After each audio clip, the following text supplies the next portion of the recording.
And because most people spend so much time in survival mode, they forget this ability that they have to zoom out.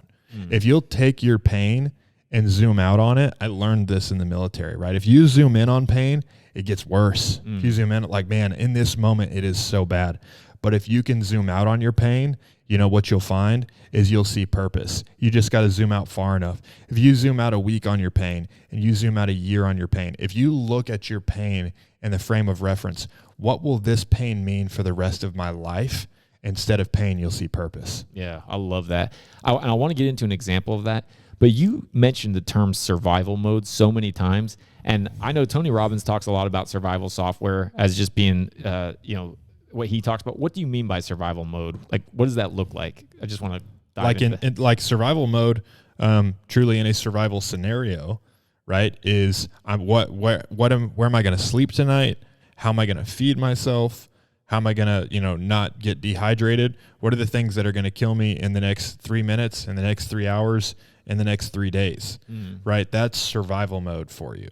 But in today's world, we don't have to deal with, grizzly bears and dying of dehydration.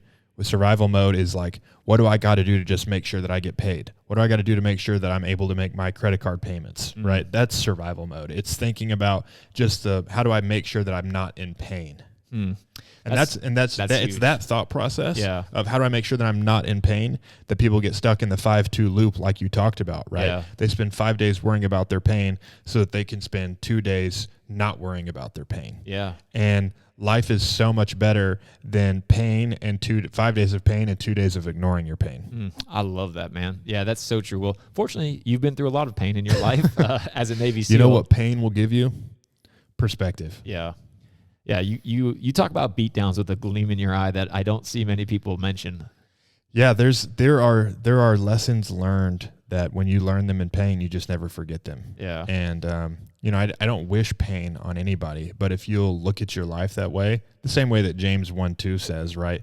Count it as all joy when you face troubles of any kind, right? And the word count it there also means, if you look at the Greek, you choose to think about it this way.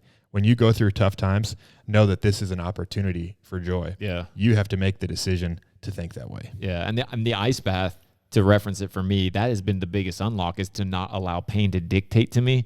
And I still reference that lesson in my mind every time I get in it. You could have two people doing the same things. You got Nick putting himself in there, and we'll talk about Nick in a second.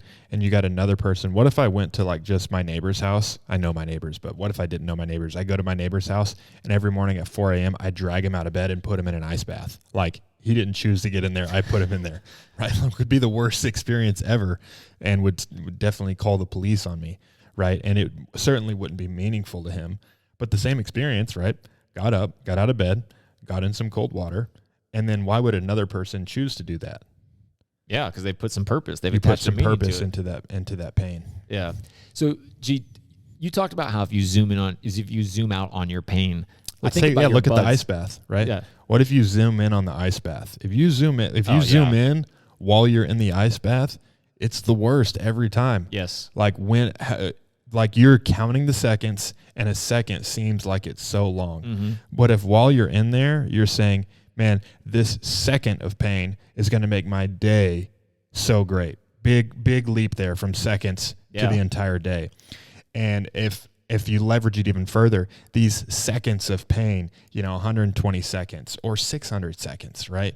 For 10 minutes. If 600 seconds of pain could make my day so great, it's really more so that 600 seconds of pain is going to make this year so great. It's going to make my life so great. A few seconds of pain for a lifetime of victory. Or as Muhammad Ali said, and this was a thought that I had, or Cassius Clay, this is a thought that I had many times in Buds, remembering what he said. Suffer now, right? Suffer in this moment and live the rest of your life as a champion. That's what he realized. Muhammad Ali was a guy who lived on a long time scale. He said, I have to pay my price now, right? So that I can see the harvest for the rest of my life. And what you just described, and you used it, I want to make sure I say it so that people that may have missed it, you're basically, when you have this long-term time frame orientation, you're giving meaning to things and able to leverage yourself to go so much further. Because what you talked about with the ice bath, you're right. It could just be like, oh, here's an idiot just getting in every morning in cold water. And what a dummy. Aren't you cold? Yeah, and you hate it. Yeah, of course I'm cold. Yeah, it hurts every time. Why do you, like, and this is the thing that people ask all the time. Why do you do that? Okay, cool. We can talk about it. But exactly what you said, the meaning of it is different. What messes people up is when I tell them, like, there are some health benefits, but I don't do it for that. I say that all the time as well. Because people think like, oh, well, that must, like, did it help you lose weight? Did it cure your depression? Right? It can do some of those things for people, but it can be so much more powerful than that. Oh, massively. But you touched on it with your buds experience. I mean, and what you said about Muhammad Ali, you leveraged it because you looked at what could happen in buds and gave it a completely different assignment of, rather than just being like, hey, if I just get through this, rather than having that, like, oh, I just got to get through this, like, oh, hopefully I'm strong enough, hopefully I'm tough enough. You said that you leveraged yourself so heavily to give it a different meaning. Yeah, and so many of those moments of, like, extreme pain, there's two things that I thought about, right? You can go down the road of, this hurts so bad right now, and I don't want to be here, right? Make it about you and think on a short term, right? The way that you can look at be in the same situation and look at it very differently is, one, instead of making it about me, make it about the people around me. I made it about my teammates, right? I've said this before, but you talk to students who make it through Hell Week, one of the toughest weeks in all of military training. If you talk to them right after, they'll tell you ask the ones who made it, why they made it. They'll talk about how, well, I didn't want to give up on my team.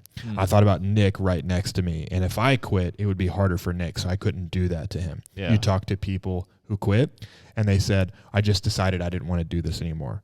Oh, so you've been training to do this for 4 years, but in a moment of pain, you decided that for 4 years you wanted to do it, but now you don't? Yeah. Right? You made it about you. You made it about your own pain. But so what I was able to do is I was going through this difficult process, through this very painful process. Not only did I not focus on the here and now, but I said, what could this pain mean? What if I can make it through this program?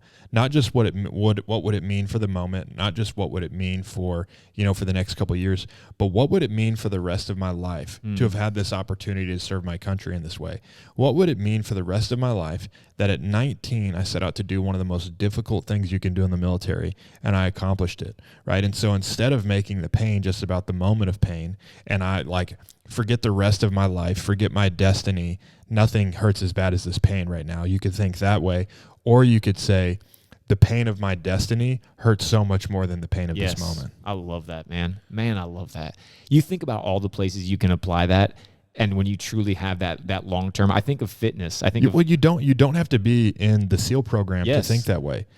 All you entrepreneurs out there, listen up, right? Like, all the time, if you're a business owner, all the time you can think to yourself, why do I have to do this? Yeah. All the time you could think, like, I don't make enough money for this. Right? Like, why am I the one that has to solve all the problems? Blah, blah, blah. All the things that you can complain about and all the things that hurt. You got friends making more money than you, working half as hard as you. And you can look at that situation and be like, you know what? I just don't want to do this anymore. Yeah. Right? Or you can say, what could this mean for the rest of my life? That if I can just keep pushing, if I can get through this difficult circumstance, what would it mean for the rest of my life?